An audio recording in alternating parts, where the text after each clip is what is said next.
going to show you the ghost wash technique today, a fantastic technique, and I'm going to use these Lebanson handmade brushes, and I'll talk a little bit more about these as the video goes on, and I'll also show you how you can get some money off on their website, so stick around for that. Now I'm working from a reference photo, and that's available over on Patreon, so if you want to see the reference then go check that out. Now I'm going to bring in some water over the whole sheet and then build up a wash using this soft goat hair brush, quite a large brush, so I can cover most of the paper quite quickly with this, but building up a wash over the whole sheet, pretty much outlining all of the elements and all of the shapes in the scene, all within one wash. It's all soft and blended together.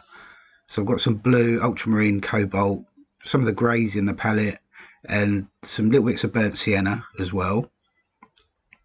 And so bringing in a very light wash for the sky. It's a misty woodland scene, so I want everything to be very soft, fairly light, especially up in the sky. No hard cloud shapes or anything like that. So bringing that wash all the way down, pretty much to the horizon. Now while that's still wet, I'm going to pick up a little bit more ultramarine and lay that in, and so suggesting some distant trees. And because I'm laying that into the wet that's already on the paper, it's going to be very soft. It's going to sink right back into the paper and really recede off into the distance.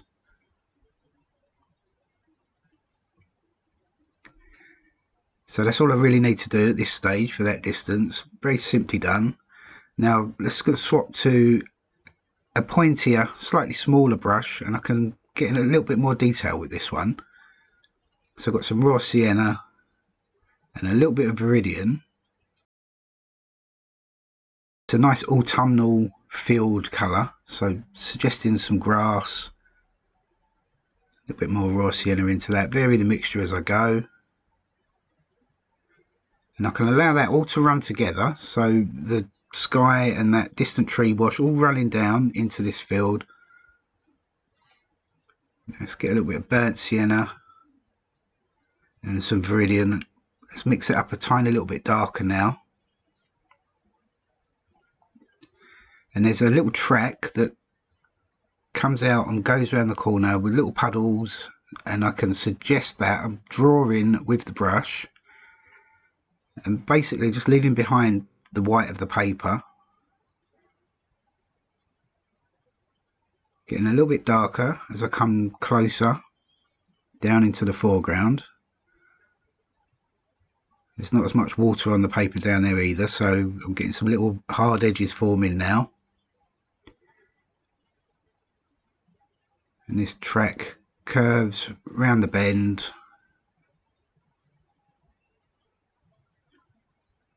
So simply as that, I've outlined the shape of the path going around the corner.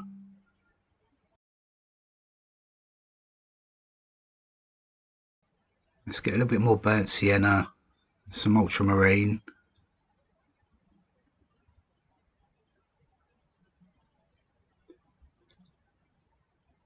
And there's lots of little bushes and grass and little shrubs and things over here on the left and over on the right hand side. And so joining it all in with this first wash. Let's go back to the slightly larger brush, and I can lay that paint in a bit quicker.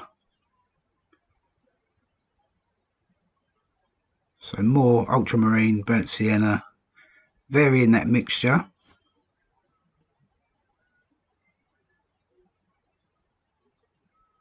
So working very loosely. Looking at the overall shape of the reference, I'm not copying it exactly. Just want to build up a feeling and a sense of light and atmosphere and get that misty effect. Let's go back to that smaller brush. Let's give it a little bit more blue. Mix that in with everything in the palette, and it's dried off a tiny little bit now. up in the sky and in that distance, and I can lay some slightly darker shapes over the top.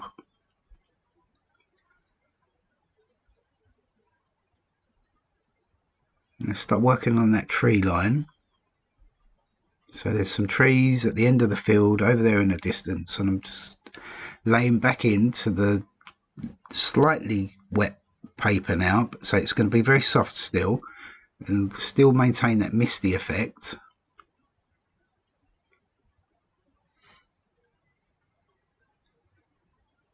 So painting this all as one big shape, but lots of little marks with these brushes, and they're really good for painting trees. Very soft hair.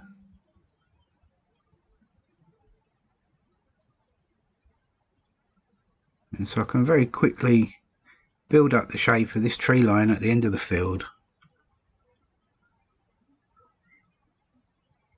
Now, a lot of this on the left is going to be covered up with some darker trees, so I can lay that in very quickly. Taking a little bit more care in the middle here, because a lot of that's going to be seen in the finished painting, so take a bit more care over that.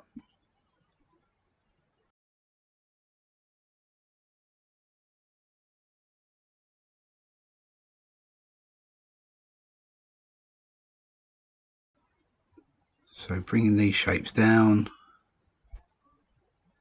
So have a slightly larger tree going over to the right hand side. Now again, quite a lot of this on the right will be slightly covered up, so I don't have to take too much care over that, but definitely taking care over this little bit in the middle there, joining that down into the field.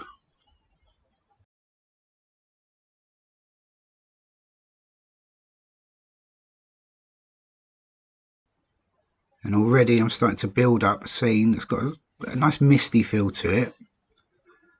And now trees on the right are going to be largely covered up, so I don't have to worry too much about that, but just get some paint there so it's there behind.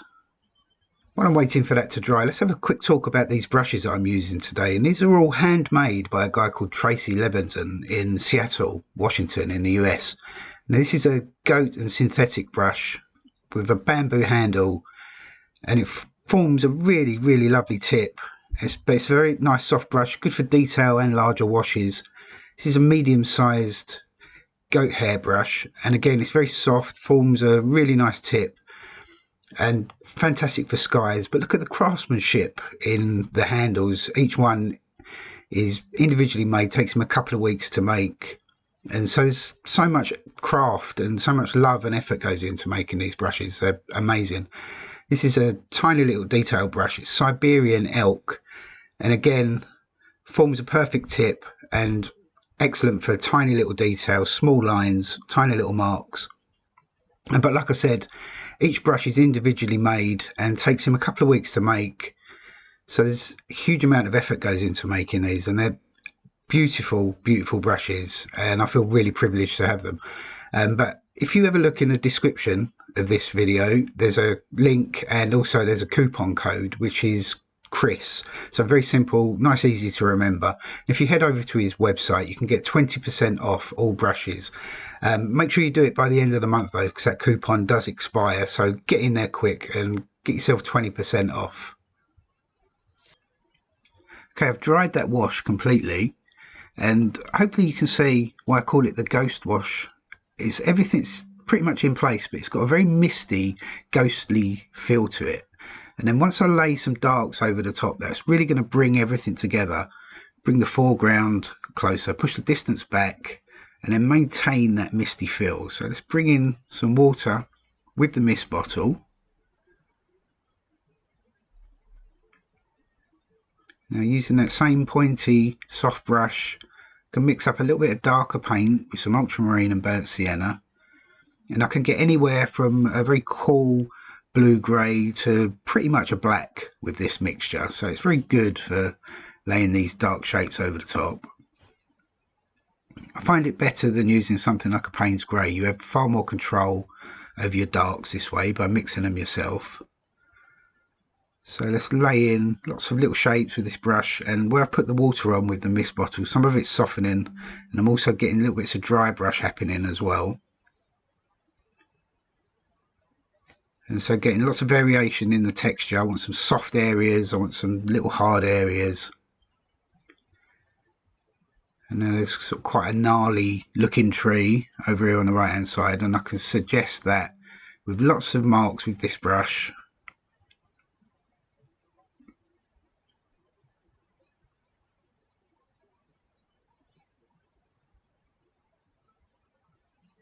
And now I'm not trying to copy the tree exactly. It would take me hours. There's thousands of little branches and twigs and all kinds of things there, but I can suggest that with the brush. Allow the brush to make little broken marks, working relatively quickly and using the texture of the paper and also the paint on the brush to suggest lots of little things going on there just by using dry brush and also little soft areas as well. And let's close that area off down towards the bottom there.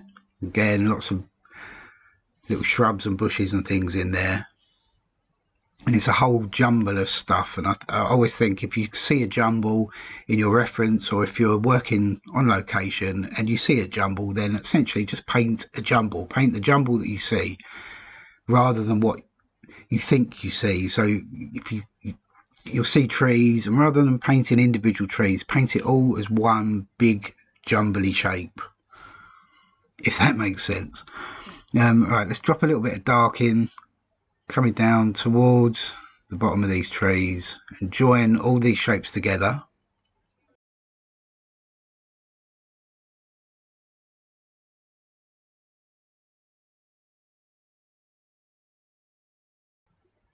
Now there are hundreds again of little tree shoots and all kinds of things coming up there, but I don't need to worry about any of that. I can allow the brush to do all this work for me.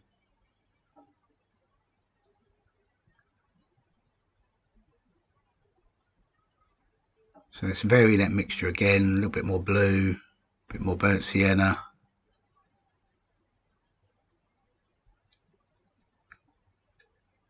Now a little spray with the mist bottle as well. I want to maintain that misty feel. Don't want to go over any of this with too hard an edge.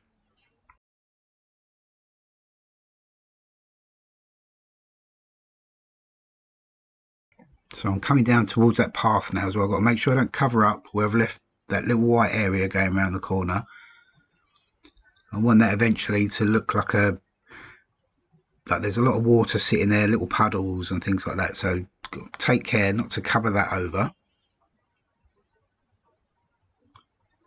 Let's drop a little bit of dark just around the edge of that track, and then continue that out all as one shape and still joined in as well to the shapes on the right. So I've got connections between everything.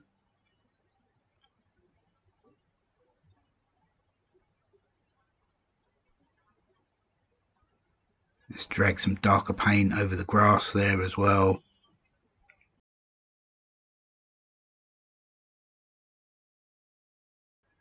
Now again, another little spray with the bottle. I can start working on this left hand side. Now again, there's loads of trees and bushes and grass and shrubs and all sorts of stuff there, and it's a big jumble. So that's what I see, so that's what I'm going to paint.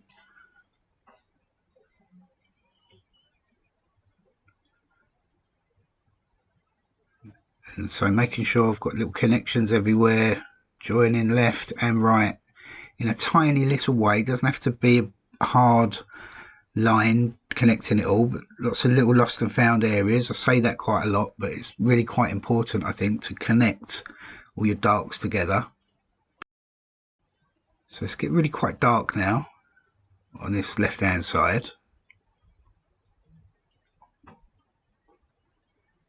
and using the brush, dragging up quite quickly, getting little bits of dry brush happening,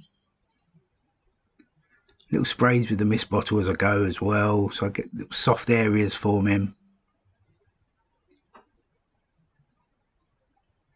So a very light touch with the brush and just flicking up, and these kind of trees almost paint themselves working like this.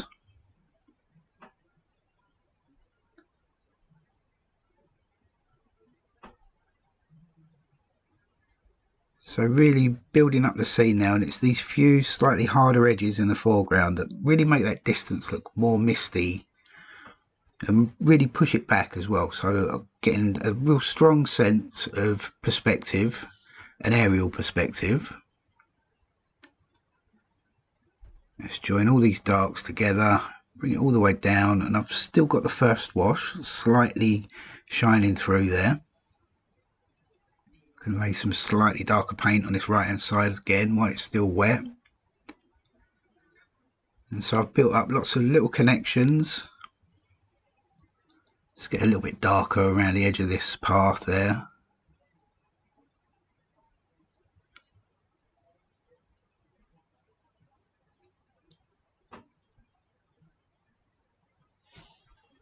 So really taking shape now. Not too much left to do.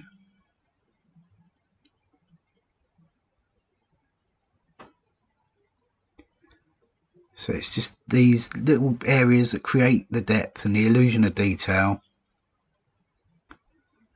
So I can get away with slightly harder edges down in the foreground and then getting progressively softer and mistier as I go away into the distance.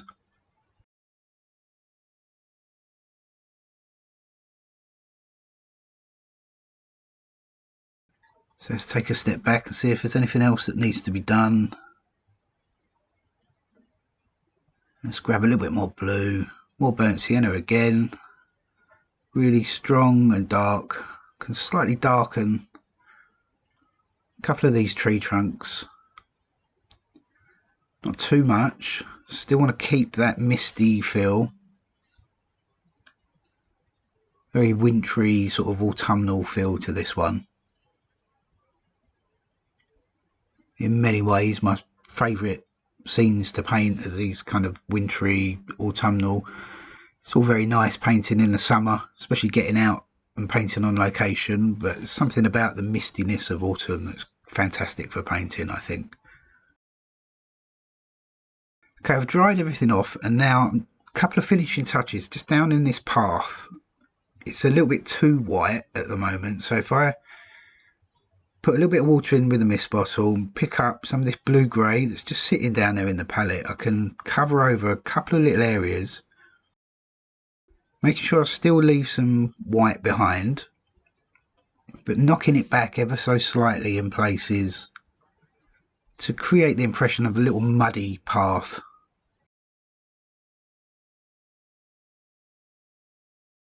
I think that's probably enough, but now while this is dry, let's bring in a couple of tiny little hard edges, soften little areas with my finger as well. I don't want it to be too hard an edge, but just a couple of little marks to make that area look more three-dimensional. And the same down here on the left, a couple of little dark areas.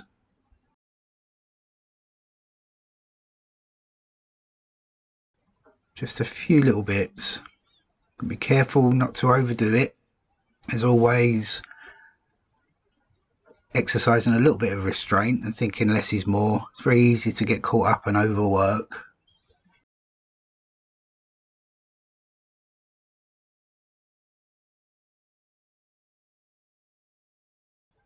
But I think that'll do. I think we'll leave it as it is.